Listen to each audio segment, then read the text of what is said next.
Mkurugenzi wa chama cha waandishi wa habari wanawake Zanzibar TAMWA, Dr. Mzuri Isa, amewataka waandishi wa habari kutumia vizuri kalamu zao kwa lengo la kuwahamasisha wanawake pamoja na kupaza sauti zao ili kuweza kuingia katika nafasi za uongozi katika uchaguzi wa mwaka 2025. Amesema hayo wakati alipokuwa akitoa mafunzo maalum kwa waandishi wa habari yaliyofanyika katika ukumbi wa TAMWA huko Tunguu, mkoa wa Kusini Unguja. Mafunzo haya tumeshirikiana na wenzetu Chuo Kikuu cha Dar es Salaam kuhakikisha kwamba waandishi wa habari wanakuwa katika mstari kabisa tukielekea katika uchaguzi mkuu ujao, katika kazi hii ya kuhamasisha wanawake kuingia kwenye uongozi, lakini kuzungumza vikwazo wanavyopambana navyo, ikiwemo masuala haya ya ukatili wa kisiasa ama ukatili kwenye uchaguzi ambao wanawake saa nyingine huwa wanakabiliana nao, kutoka aidha kwenye familia, kutoka kwenye jamii, kutoka kwenye vyama labda, na kwa nchi kwa ujumla. Nguvu yetu iko kwa sehemu nyingi, ikiwepo kwa wadau, kwa jamii na kuelimisha, lakini pia kwenye nyinyi ndugu waandishi wa habari tunawategemea sana.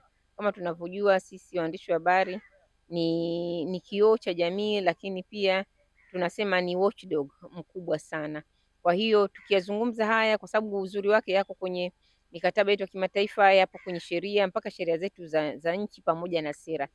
Tunaweza tukasema kwamba kwa kweli hakukuwa na mikakati maalum na vyombo hasa maalum vya kuangalia na vya kukemea na vya kuzungumzia maswali haya.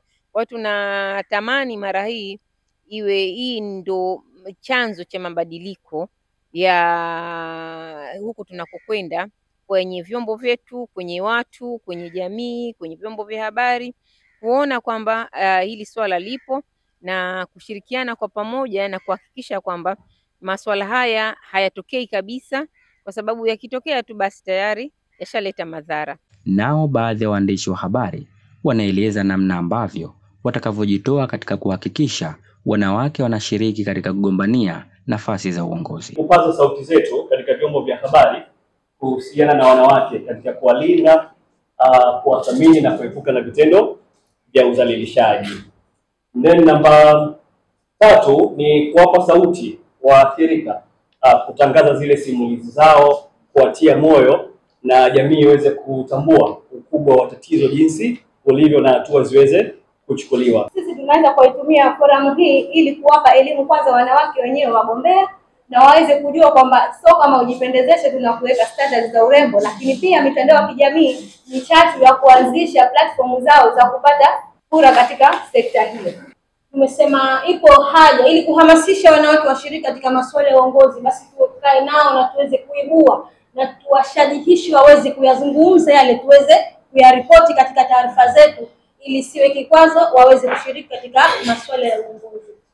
Kutoka katika ukumbi wa TAMWA huko Tunguu, Zanzibar, jina langu ni Hassan Saidi wa Mshindo TV. Usisahau kusubscribe, kulike, kucomment na kushare.